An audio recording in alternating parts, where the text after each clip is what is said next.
How I lost all my money. Generational wealth. Having parents pay for college and assist with down payment on a house. Avoiding the student loan scam. A lot of us 90s kids were brought up with the notion that college was everything and it would pay for itself later. Those with a more clear-eyed perspective realized what a trap student loans are and avoided them by either racking up the scholarships, going to the cheapest accredited school they could find, or figuring out a career path without a degree. Luck. They secured a career job before the Great Recession and held on to it. Bonus points if they bought at the dip of the housing crash. They also seemed to avoid the avalanche of big-ticket costs crashing down on them. Apparently nothing ever breaks and nobody gets sick. Exceptionally high-paying careers. Self-explanatory. Having miserable lives. They work around the clock, and they never do anything but work for the bulk of their physical prime. They don't go out with their friends, they don't have pets, they don't have kids, they never travel, or they live in tight spaces with roommates and no cars, deep into their 30s. Or they live in low-cost areas, which are few and far between in the United States. And these places don't have much going on in them. So, nowhere to spend money anyway. Caveat. Some people are homebodies, and that works just fine for them. They don't spend money on travel or concerts or restaurants or weekend getaways because they don't need to. The 2020 COVID lifestyle was fine for them, content with a blanket, a cup of tea, and a book. Maybe this is the way, but I couldn't fathom the homebody lifestyle without a dog. Marrying, partnering well. They found their partner early enough in life to not waste all the money paying for one's own place, and their partner also earns enough and saves. As for myself, much honestly deserved criticism here about the $300K. I do not make $300K. That estimate was for another hypothetical budget in the optimistic situation that both me and my partner get promotions next year. Together, we make just over $250,000. But we don't officially live together yet. This will happen soon. If all goes well, we could be in good shape after a year or two. But I myself didn't hit six figures until 2022, and then plateaued at $125,000 grand total in 2024. And I didn't intend to make this about poor me. I'm doing above average and could certainly do better with saving. The real question I should have been making more clear is that, given that I make more than average and find having the adequate savings exceedingly difficult, how do more average people do it? The answer appears to be that they don't. Or if they do, they have one or more of the above. Experimental post starts below. As in, like, the recommended 6+ months worth of liquid cash savings, plus tens or hundreds of thousands to pay for a down payment on a house, and money to play around on the stock market or crypto if that's your thing. I'm in a good job and make an above-average salary, but I take home just over half of it after taxes, health care, and 401k contribution, which is good that I do. My available savings fluctuates, but I rarely ever have more than 10 grand available.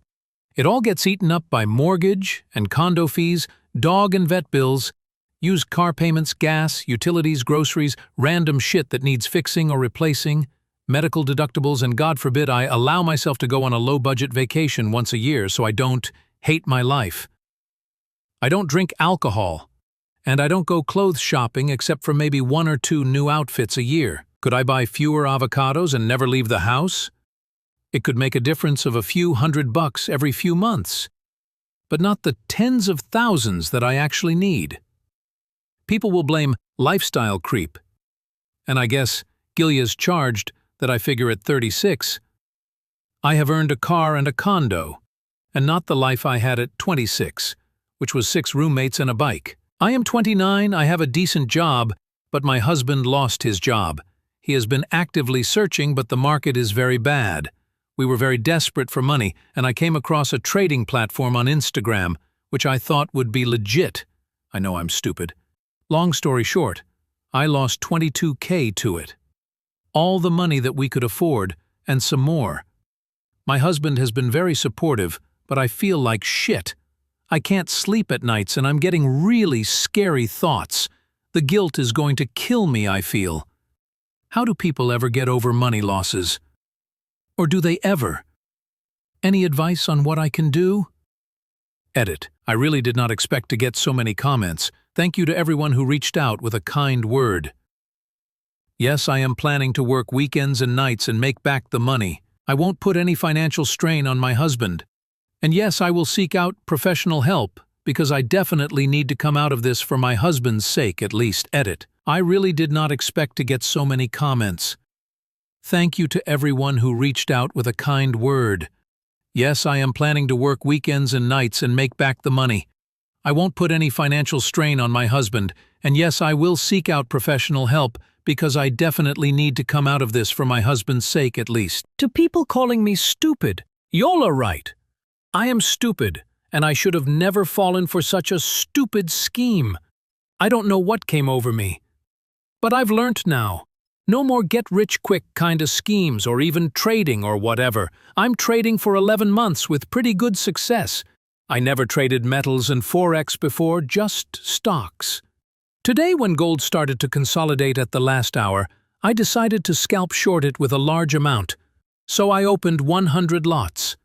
I haven't realized, in Forex 100 lots doesn't mean 100 PCs, because I used to stocks, and I went full retard without knowledge. Seconds later, I realized it means $10 million. One lot equals 100,000, and I had 500 times leverage. It moved up a bit, and immediately I was down 4,000 pounds. I scared as fuck, and rather than closing the position quickly, I hoped maybe I could close break even.